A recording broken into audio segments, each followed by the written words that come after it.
My name's Professor Steve Wilkes. I'm one of the directors of the Centre for Nanohealth here at Swansea. In terms of the nanotechnology activity, that really took off back in 2002, and that was at the same time that we opened the doors to the medical school. Now, what we realised at that stage, that there were great synergies between the technology that we'd been developing for sensors in industry and applying that into the medical field. Two of the main challenges really revolved around, firstly, communication. We all speak very different languages across the disciplines of science, engineering and medicine, so we had to spend a lot of time understanding one another's terminology. The second challenge was really based around the geography. The two main laboratories that work in this area are on opposite sides of the campus, so that means that we were limited in terms of some of the experiments that we could do whilst running across campus with biological material, for example.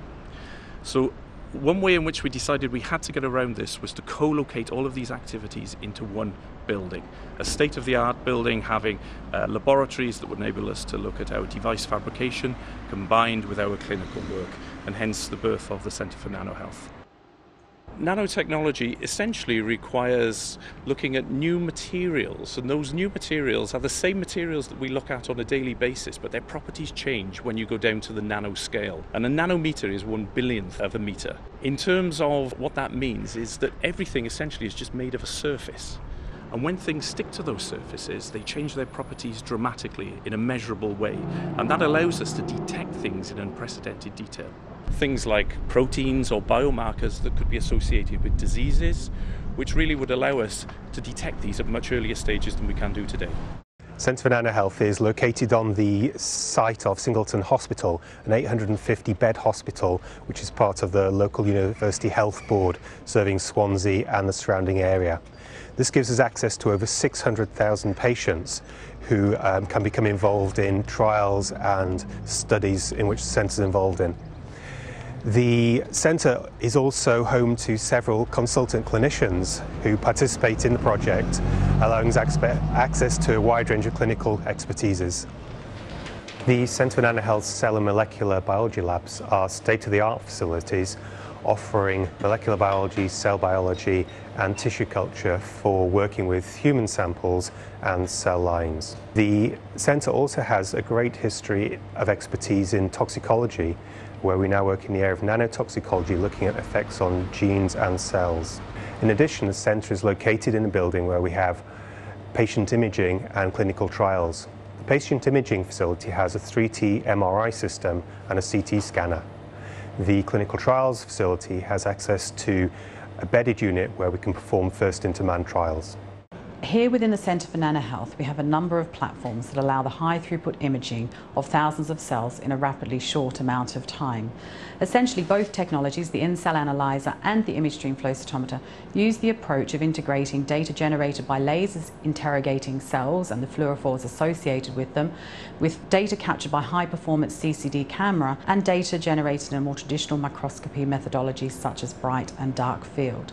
This allows us to study not only the surface of cells, but also the insides of cells, so we can look at things like mitochondria or nuclei, and we can also look at the way cells interact with each other. And these can be cells that are normally neighbours, such as epithelial cells that we grow in monolayers, and these epithelial cells that you might find on the surface of your skin or within your gastrointestinal tract.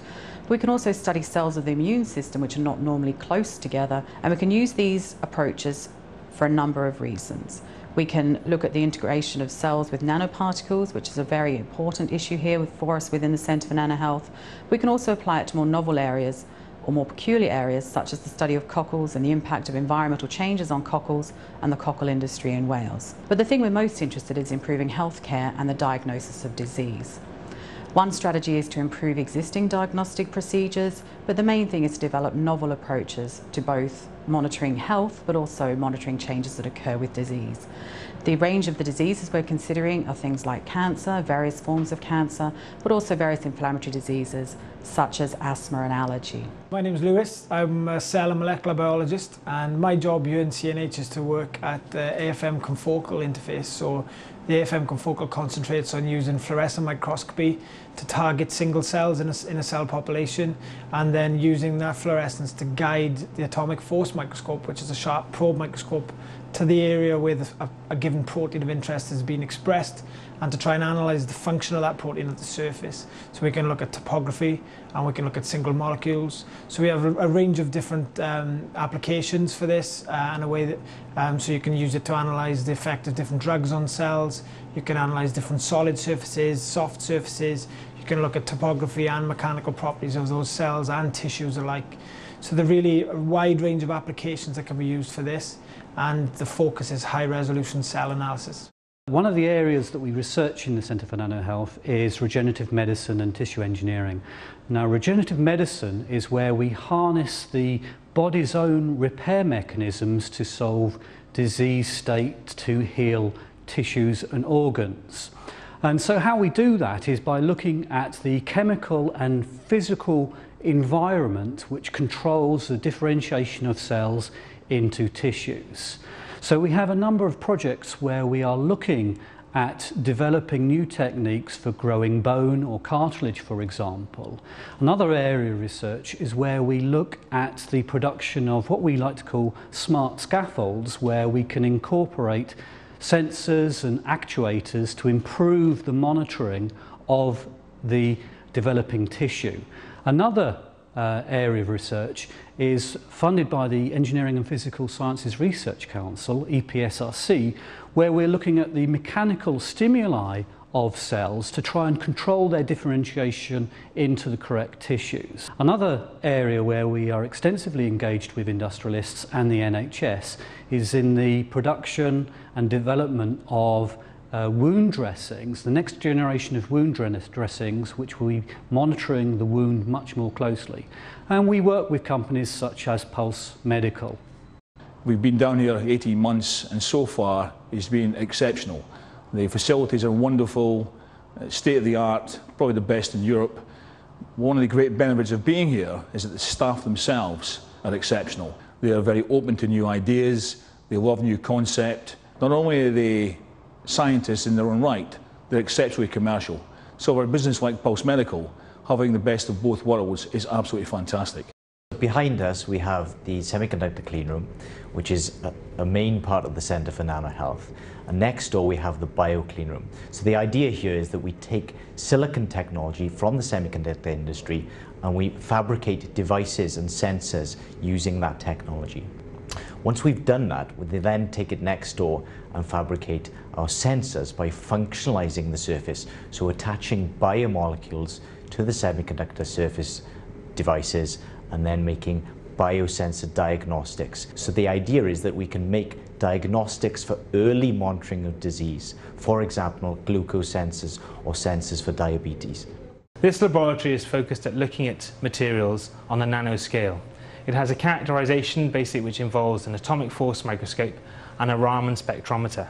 And we combine the two together to give us unique information both of the structural properties of the sample and also the chemical properties of the sample. What we do here that's quite unique is we're trying to get information on a nanoscale, overcoming optical diffraction limits. And we do this by using nanoparticles or nanoprobes made out of gold or silver. So effectively what we're trying to do is create enhancements which allow us to see much more detailed nature of the materials on a nanoscale. So it's basically fundamentally that much better resolution than an optical microscope, which can be very useful for companies to use. And we've worked quite closely with companies looking at things like graphene, a monolayer sheet of carbon, looking if we can characterize their production processes. This is the new bioprinting research labs which complement the existing open access facilities in the Welsh Centre for Printing and Coating. This gives us the opportunity to develop biosensors and printing of biomaterials that can push the envelope of healthcare and health technology. In moving over here, we're able to handle biomaterials and create new sensors for health applications. In this room we've been developing inks which are suitable for making sensors for devices for diseases such as diabetes, also for monitoring mineral deficiencies such as potassium, which can be an indicator of dehydration. Installed in here we also have the Optomech, which enables us to put down fine layers of any material, and the bioplotter, which allows us to create three-dimensional structures. Here in the rheology lab, we have a series of rheometers that allows us to measure the viscoelastic properties of a variety of materials. We've also got an NMR facility that allows us to make measurements to complement our rheological investigations. We work with several SMEs such as Hemir and Hemometrics, and also some larger companies such as Procter & Gamble and Nestle. In terms of our current work, we're currently looking at the mechanical control of stem cell fate and also the analysis of blood coagulation in terms of both normal and pathophysiological conditions.